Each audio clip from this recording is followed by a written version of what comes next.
Мы рассказываем о людях, для которых энергия – это и работа, и одноименная телепрограмма. Здравствуйте! Сегодня в выпуске не только и не столько новости, связанные с энергетикой, сколько сами энергетики, вовлеченные в события и мероприятия различного масштаба. И первая знаменательная дата – День матери. В российском календаре он появился в 1998 году и отмечается в ноябре. А вот Якутия оказалась шустрее. Идентичный праздник в республике был утвержден аж на 5 лет раньше, и приходится он на 3 воскресенье октября. Впрочем, позвольте называть праздник все-таки Днем мамы. Так будет и душевнее, и уместнее. Тем более, что поздравляли мам не чиновники в официальных кабинетах, а их дети в своих родных детских садиках. Энергетик и незабудка раньше были подшефными садами Ниренгринской ГРЭС.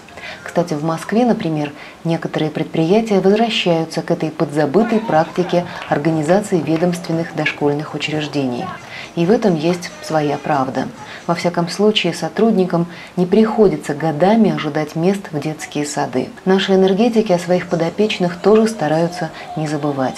Исправно в качестве жюри или гостей посещают важные мероприятия, приносят подарки, а в данном случае еще и цветы мамам. В городском садике устроили семейное состязание. Причем, если в прошлых годах в нем участвовали исключительно мамы с детками, то нынче задействовали тяжелую семейную артиллерию, то есть отважных пап.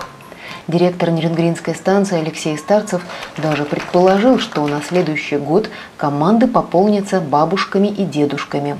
Конкурсы были очень разнообразными.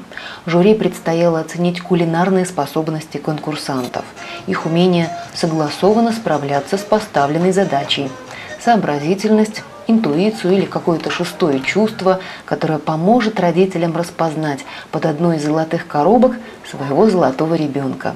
Кроме того, все участники продемонстрировали разносторонние таланты. Как папа тоже, да? Для меня первые конкурсы, это была, в принципе, неразрешимая задача. Узнать квадратного вот этого ребенка, да? И что-то там... и как он ответит на вопросы. Ну, это действительно вот какая связь. Надо подчеркнуть, что Алексей Анатольевич, несмотря на свой плотный график, только-только вернувшись из командировки, лично посетил оба праздника. Что, конечно, говорит о его чутком отношении к подобным детским мероприятиям. Второе из них прошло в Серебряноборском саду и выглядело несколько иначе. Малыши подготовили что-то вроде отчетного концерта. Пели песни, читали стихи, танцевали. И несмотря на то, что никакого соревновательного момента в этой программе не было, эмоции маленьких артистов зашкаливали. Тут и понятное волнение, и совершенно непонятные слезы, и чрезвычайно заразительный смех.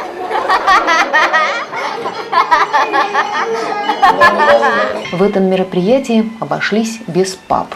Настолько обошлись, что их даже среди зрителей не было. А вот мамы помогали своим деткам вовсю.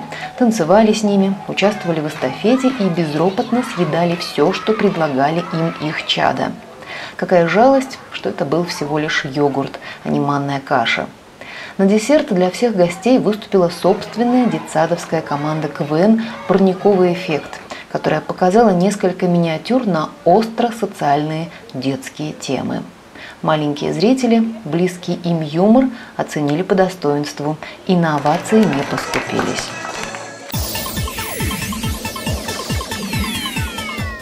В качестве косвенного доказательства нужности и важности мам еще один аргумент от Оскара Уайльда, который утверждал, что для сохранения хороших отношений в семье отца не должно быть ни видно, ни слышно.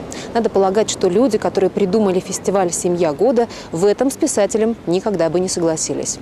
И все потому, что в этом конкурсе любая семья как на ладони, точнее на сцене. Их кулинарные предпочтения тоже очевидны и дожидаются своей участи – быть съеденными почетными гостями. Один из отборочных туров прошел в Серебряном Бору в минувшую пятницу. 3 семьи-участницы, 2 поселковые, 1 представительница Ниренгринской ГРЭС боролись за выход в районный финал. Кроме выставки, они показали визитки, продемонстрировали свои способности и умения, а также выступили с поздравительными номерами, посвященными, разумеется, 35-летию Нерюнгри. Судейская коллегия в составе 5 прекрасных дам не стала делить конкурсантов на победителей и побежденных, но 2 путевки в финал все же выделила. 27 ноября на сцену Центра культуры и духовности поднимутся семья Бегматовых «Серебряный бор» и Родионовых «Ниренгринская ГРЭС».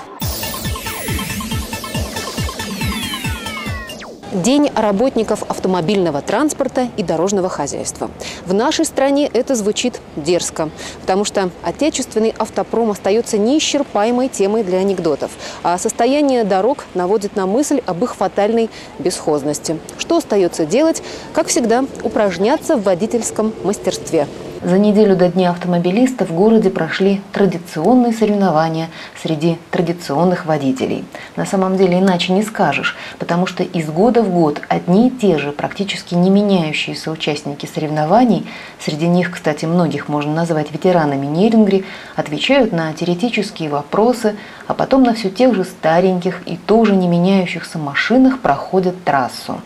В этом году было 4 команды. Их число увеличилось на 1 за счет подразделения Якутугля. Но данное обстоятельство не добавило мероприятию массовости. А ведь в нашем довольно плотно заселенном автомобилями городе было бы неплохо увидеть среди участников представителей, к примеру, такси, или разбавить компанию тяжеловесов категориями малолитражки, джипы, микроавтобусы, спортивные авто. Что касается энергетиков, команда автотранспортного цеха Ниренгринской ГРЭС дебютировала на этих состязаниях 4 года назад. И все 4 года, вне зависимости от числа соперников, цепко держится за свое 3-е место.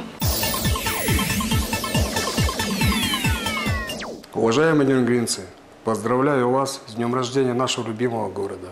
Желаю нашему городу расти, развиваться, становиться красивее. А ниренгринцам, ветеранам, огромное спасибо за то, что построили такой красивый город.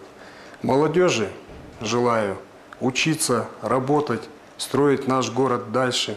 Счастья, удачи в вашем дому.